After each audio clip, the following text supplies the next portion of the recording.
गोड़ लगातानी समाचार बक्सर से बा। रिपोर्टर बानी वरिष्ठ पत्रकार संजय उपाध्याय जी।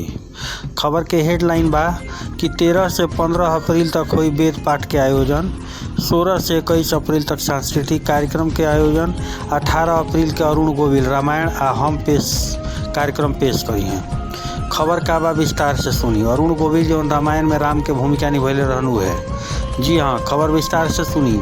अयोध्या राम के जन्मभूमि रहल बा, लेकिन राम बक्सर के भूमि बनैलस। अयोध्या राम से खाली छीनले, अयोध्या राम से सिर्फ छीनले बा, जबकि बक्सर राम के देले बटू। ये बात उमेश शर्मा, संरक्षक बक्सर के राम या किला मैदान में आयोजित प्रेस कॉन्फ्रेंस में कहनी। वहाँ के कहनी कि बक्सर में ही चौसा की लड़ाई काहे भइल, ये सोचे वाला बात बा।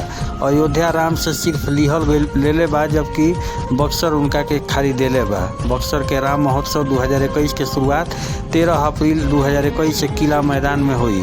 एक शुरुआत केरल और गोवा के पंडित वेद पाठ से करी हैं। 11 वर्ष के कथावाचक शशि शेखर राम कथा कही हैं। दोपहर बाद खेल के कार्यक्रम हुई, जना में कुश्ती, कबड्डी जैसे पारंपरिक खेल के आयोजन कइल जाई। शाम के समय कार्यक्रम के शुरुआत गंगा आरती से हुई। ये 15 मिनट के कार्यक्रम हुई। एक बाद सांस्कृतिक कार्यक्रम के आयोजन कइल जाई। सांस्कृतिक कार्यक्रम 16 अप्रैल से 21 अप्रैल तक लगातार हुई। रेखा मेहरा के टीम रामलीला का मंचन करी, जना में रूस से आयल कलाकार भी शामिल हुई हैं। हर दिन लोकल कलाकार गीत संगीत के कार्यक्रम पेश हुई हैं। लोकल सिंगर के प्रमोट करे के बटुए, मेंटर सेगमेंट में माध्यम से यूथ के कनेक्ट करे के बटुए। शाम के वक्त 15 से 20 मिनट के लेजर शो के कार्यक्रम कइल जाई। इस शो राम के 40 फीट ऊंचा कट आउट पे लेजर शो हुई। 18 अप्रैल के अरुण गोविल रामायण हम कार्यक्रम पेश करम। उनका साथ रामायण में सीता के भूमिका निभावे वाली दीपिका चिखलिया भी आई हैं। 19 के गूगल बॉयज के नाम से विख्यात कौटिल्य आई हैं। ये कार्यक्रम कोनो एक धर्म के ना, एक उदाहरण ई बा कि 11 लाख के चेक नसर इमाम देले बने। एक अलावे स्थानीय आर्टिजन के उत्पादक के भी एजा डिस्प्ले कइल जाई। उमेश पांडे कहनी कि अयोध्या में राम के जन्म भइल। अयोध्या राम से सिर्फ छीने के काम कइले बा, जबकि बक्सर सिर्फ उनका के देले बा। महर्षि विश्वामित्र उनका के अस्त्र शस्त्र के शिक्षा देले। वीरेंद्र सहवाग क्रिकेटर और अभिनेता और भाजपा नेता मनोज तिवारी आवे के सहमति दे देले बने। एक अलावा कुछ अन्य लोग से भी बातचीत चल रहा बा। जेएन राय विशेष समिति के अध्यक्ष, कोरोना के वजह से लोग के अंदर निराशा भर गई रहे, वैसा स्थिति में हमनी के कार्यक्रम के करे के प्रयास करतनी है। हम इस महोत्सव के थ्रू पूरे भारतवर्ष में बक्सर की पहचान बनाना हमारा मेन मुद्दा है। तो इस कार्यक्रम को हम लोग आज के राम से जोड़ के राम पैदा करना है, राम के गुण को पैदा करना है। पूरे भारतवर्ष में हम राम के गुण वाले व्यक्ति को पैदा करेंगे, जो राजा के बेटा होते हुए भी वहाँ से अयोध्या से निकले, लेकिन किसी राजा की सहायता नहीं लिया उन्होंने। वो केवट का सहायता लिए। आपका जन मतलब कि छोटे से छोटे नीचे स्तर के लोगों का भी उन्होंने सहायता लिया और उसको लेते हुए आगे बढ़े। ये संदेश हमें देना है, पूरे भारतवर्ष को देना है। और इस बक्सर के राम के कार्यक्रम के थ्रू ये हम संदेश देना चाहते हैं। और बक्सर का नाम पूरे भारतवर्ष में सबके जुबान पे हो, क्योंकि बक्सर ने बहुत कुछ दिया है प्रभु राम को। ज्ञान दिया, सम्मान दिया, भगवान की उपाधि दिया। यही अहिल्या का उद्धार किया, तभी भगवान की उपाधि उनको यहाँ से बक्सर से मिली। अयोध्या में तो सब कुछ छीना है उनको। शादी जब उनका शिक्षा पूरा हुआ तो उस समय उनको वनवास भेज दिया गया। यहाँ वनवास खत्म करके आए तो फिर सीता जी का परीक्षा की नौबत आ गई। सीता जी ने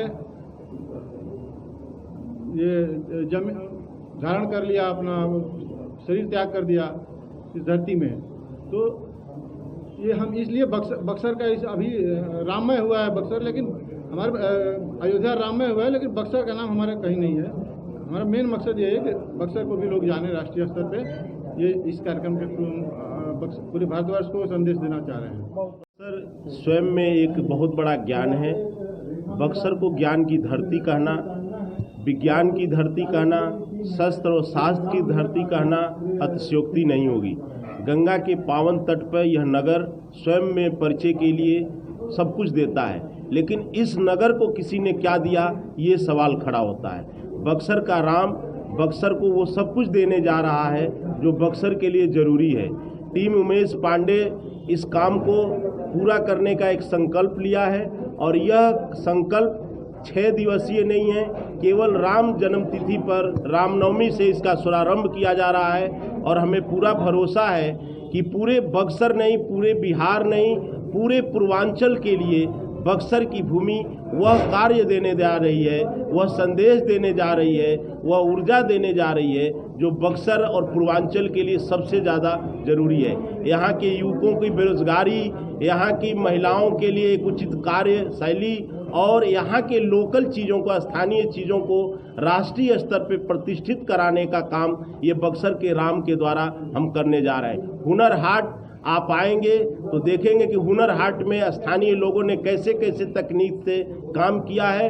हम इसके लिए एसएमएससी विभाग से भी संपर्क कर रहे हैं।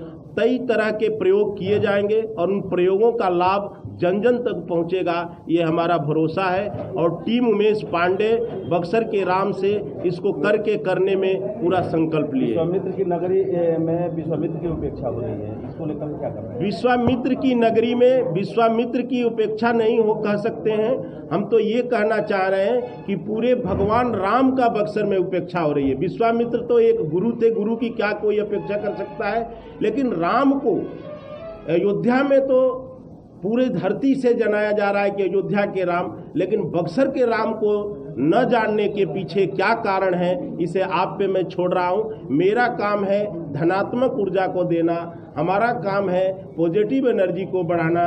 राम से हमने यही सीखा है कि राम किसी विवाद में न पड़ करके हमेशा जन जन को आबाद करने में विश्वास किए और ये टीम उमेश पांडे इसी काम को करेगी। हमारा किसी से किसी भी तरह का कोई किसी के प्रति दुराग्रह नहीं होगा। हम संभव कोशिश करेंगे कि बक्सर का राम हमेशा एक सभ्य समाज, एक आपसी प्रेम का समाज गठित करे।